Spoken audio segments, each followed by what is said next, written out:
Humphrey Bogart. Truly hated him more than anyone. Humphrey Bogart was born Humphrey DeForest Bogart on December 25, 1899, in New York City. Bogart grew up in a household that was both privileged and complex. His father, Dr. Belmont DeForest Bogart, was a well-to-do surgeon, and his mother, Maud Humphrey, was a successful commercial illustrator whose works often graced magazines of the time. Despite the trappings of wealth, Bogart's childhood was not idyllic. He often described his parents as emotionally distant, which instilled in him a sense of independence and toughness that later became hallmarks of his screen persona. Bogart's journey into acting was not straightforward. After attending the prestigious Trinity School and later Phillips Academy, he was expected to continue to Yale, but he did not graduate and instead enlisted in the United States Navy during World War I. His time in the service, though brief, left a lasting impression on him. The story goes that during this period he acquired the slight lisp that would later contribute to his distinctive, gritty voice, though accounts vary as to whether it came from a shrapnel wound, a childhood accident, or simply his natural speech pattern. After the war, Bogart drifted for a while, taking odd jobs in show business until he finally began working as a stage manager and then as an actor in the 1920s, starting in small theatrical productions before transitioning to film in the late 1920s and early 1930s. At first, Bogart was typecast in films as a gangster or criminal, often appearing as the heavy in studio pictures. Roles in films like The Petrified Forest, 1936, where he reprised his Broadway role as the ruthless gangster Duke Mantee, began to hint at his potential for something greater. Warner Brothers quickly recognized his talent and signed him to a contract, which led to a series of memorable performances throughout the 1930s. Though he was often cast in secondary roles behind leading men like James Cagney and Edward G. Robinson, Bogart's unique screen presence, with his weary eyes and sardonic delivery, set him apart from his contemporaries. The 1940s brought Bogart the recognition that would make him a legend. With his breakthrough performance in High Sierra, 1941, directed by Raoul Walsh, audiences began to see him as more than a supporting player. His role as Roy Earle, a doomed outlaw with a surprisingly human core, displayed his ability to bring depth and nuance to characters that might otherwise have been one-dimensional.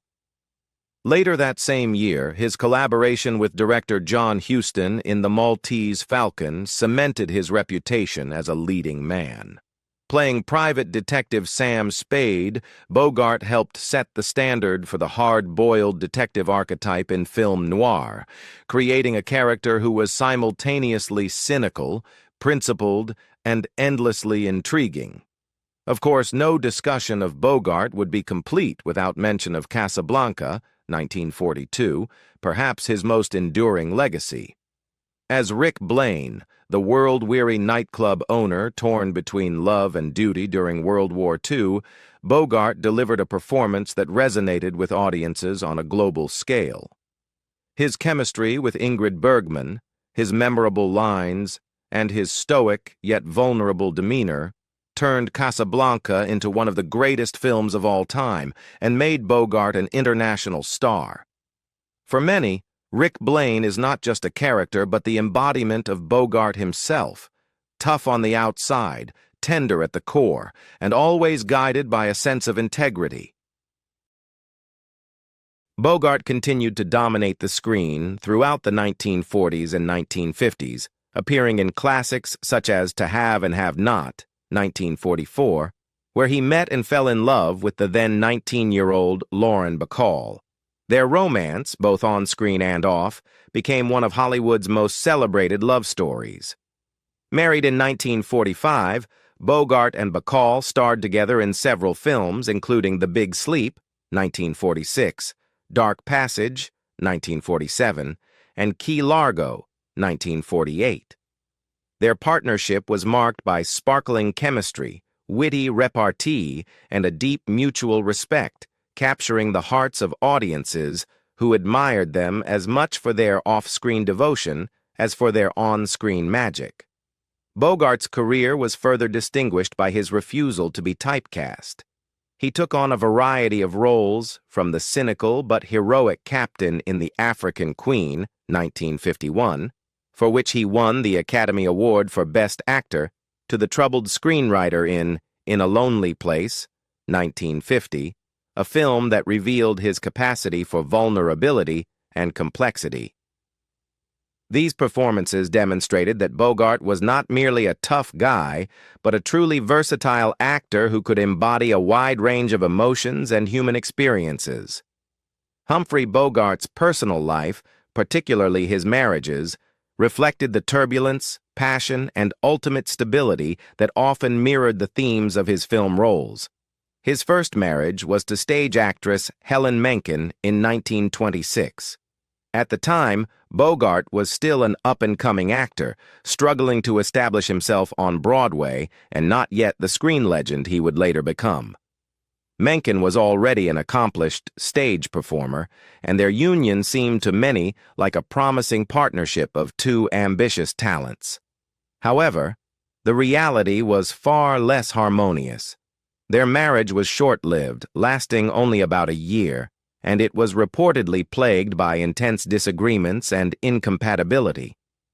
They divorced in 1927, and while little detail survives about the depth of their conflicts, most historians believe that the combination of Bogart's restless career drive and Menken's own ambitions created an environment in which love could not survive.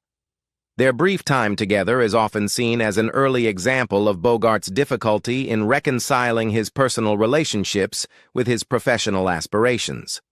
In 1928, Bogart entered his second marriage, this time to Mary Phillips, another actress who, like Menken, had made her name in the theater world.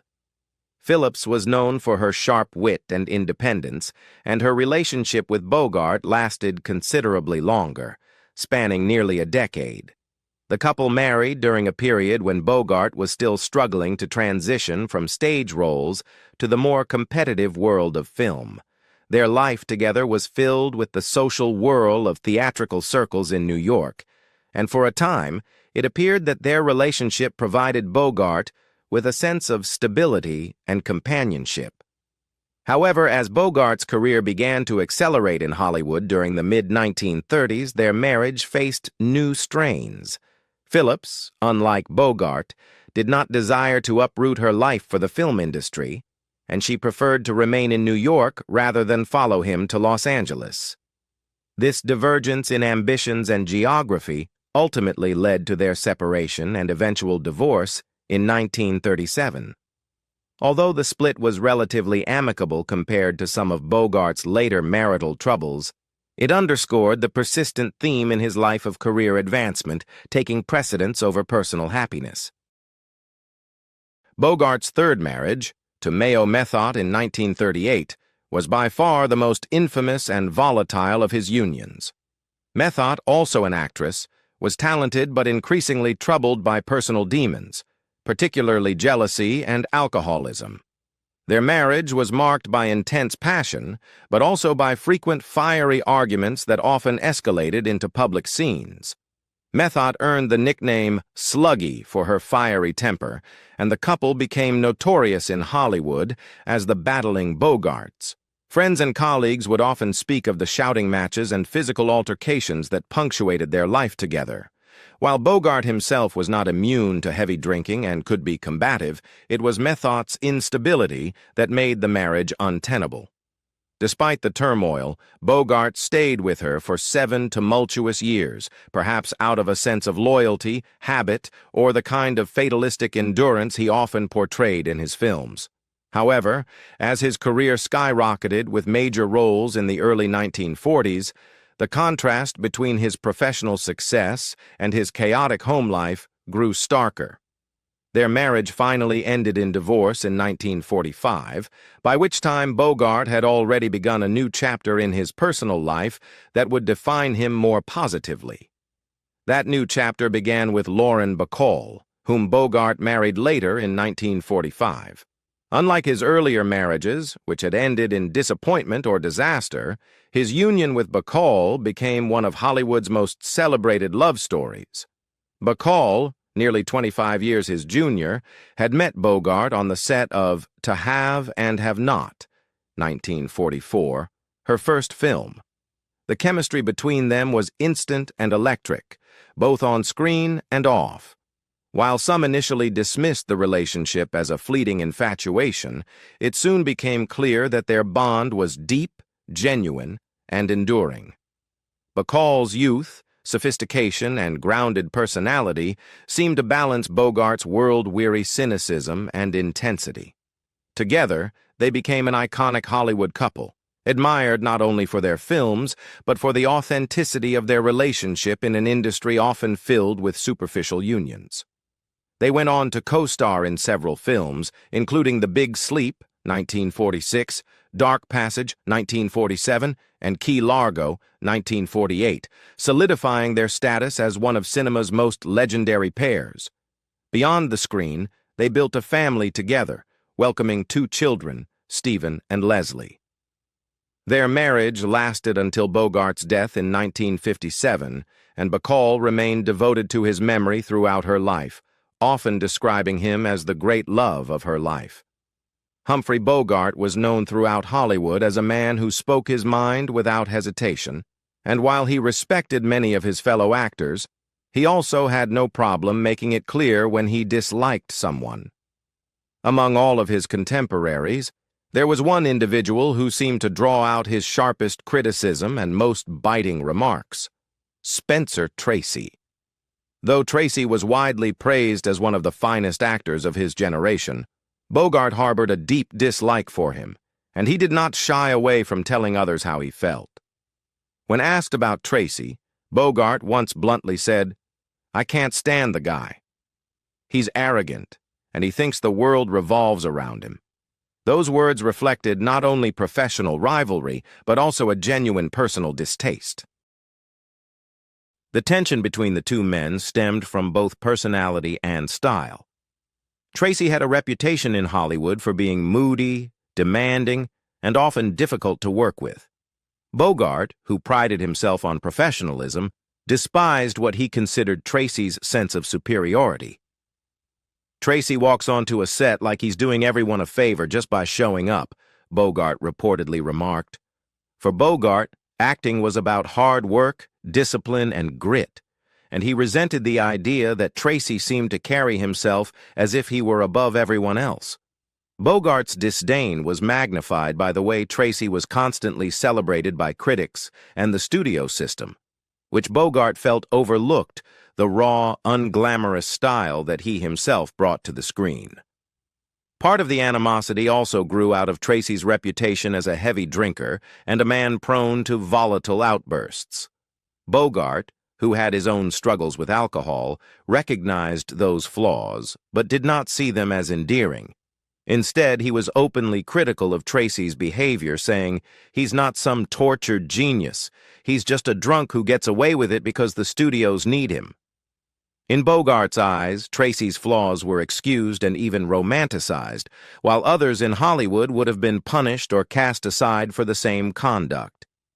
This hypocrisy angered Bogart, who believed that Tracy's status gave him privileges he did not deserve. On a deeper level, Bogart also disliked Tracy's approach to acting. Tracy was known for a naturalistic style, often praised for his ability to make acting seem effortless. Yet Bogart was skeptical of this image. "They call it natural," he scoffed once. "I call it lazy. He plays the same part in every picture, and people act like it's genius." To Bogart, who fought hard to carve out a career through years of bit parts and struggles in the studio system, Tracy's lofty reputation seemed unearned. Bogart valued transformation, intensity, and authenticity, while he accused Tracy of coasting on charm and reputation. The personal dislike went beyond professional grievances. Hollywood was a tight social circle, and Bogart often found himself in gatherings where Tracy was present. Their interactions were tense, with Bogart making little effort to hide his contempt. He was known to mutter under his breath when Tracy entered a room, and more than once he told friends, "If Spencer Tracy's around, you can count me out." He avoided parties or dinners if he knew Tracy would be there, preferring instead to spend time with people he trusted and admired. This avoidance only deepened the rift between them, as it became clear to everyone in Hollywood that the two men could not stand each other. What made Bogart's hatred of Tracy stand out was the contrast with how he treated other actors. Bogart was not an easy man, and he could be cutting in his remarks, but he also had deep friendships with colleagues like John Huston and Lauren Bacall, and he respected actors such as Edward G. Robinson and James Cagney. With Tracy, however, there was no middle ground, no softening over the years. Even as Bogart grew older and mellowed in some ways, his attitude toward Tracy remained fixed. "Some people you just don't like, no matter what they do," he explained once, "and for me, Tracy is one of them." Despite their mutual stardom, Bogart and Tracy never worked together on a film, and many believe this was no accident. Studios, aware of Bogart's strong feelings, likely avoided pairing them to prevent conflicts on set. Bogart himself admitted, "I wouldn't last a week on a picture with him. Either he'd kill me or I'd kill him." That stark assessment captured just how deep the animosity ran. It was not simply a matter of rivalry or competition, but a genuine personal clash that could never be resolved. In the end, Bogart's hatred for Spencer Tracy was as much a part of his candid personality as his legendary performances on screen. While Hollywood continued to celebrate Tracy as a great actor, Bogart held firm in his belief that he was overrated and insufferable. His words, sharp and unsparing, left no doubt about the intensity of his feelings. "I don't care how many Oscars he wins," Bogart said, "I'll never buy the act." For Bogart, Spencer Tracy was not just another actor. He was the one man in Hollywood he truly despised above all others. Towards the end of his life, Bogart developed cancer of esophagus. Since he never consulted doctor, his condition could not be determined till January 1956. By this time, it was too late for surgery or chemotherapy. He died of the disease on January 14, 1957.